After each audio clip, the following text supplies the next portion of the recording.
నమస్తే. ఇది మునగ చెట్టు, ఇది మునగాకు మా దొడ్లో వేసుకున్నాము. ఎప్పుడైనా నేను మునగ చెట్టు వేసుకుంటా. ఈ మునగాకు పప్పులు వేసుకున్నా, చట్నీ నూరుకున్నా, ఎల్లిపాయ పొడిలా మంచిగా కొట్టుకున్నా, ఎల్లిపాయలు వేసి ఏంపి మంచిగా దంచి కొట్టుకున్నా మనిషికి మంచిది. సలువ, షుగర్ కంట్రోల్ ఇస్తుంది.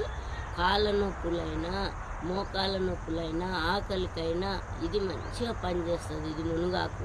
ఈ మునగాకు ఏం పెట్టుబడి పెట్టకుండా మంచిగా ఇది ఆరోగ్యంగా మన చెట్టుకు ఆడైనా దొరుకుతుంది. తోటలలో కానీ దొడ్లలో వేసుకున్నా కానీ ఇంటి ముందర వేసుకున్నా ఉంటుంది. మునగకాయ కానీ మునగాకు కానీ అన్నిటికీ ఉపయోగిస్తుంది. ఇది మంచిగా వేసుకొని మీరు కూడా తినండి. నేనైతే అన్నిటికీ తింటా. పొద్దుగాల ఇంత షుగర్ ఉన్న గుడిగెలు కట్టుకొని మింగినా చాలా మంచిది. షుగర్ కంట్రోల్ ఉంటుంది.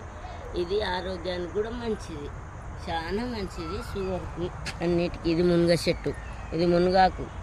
ఎట్లా తిన్నా కానీ మనకు మంచి ఫలితం ఇస్తుంది. ఇది మునగ చెట్టు.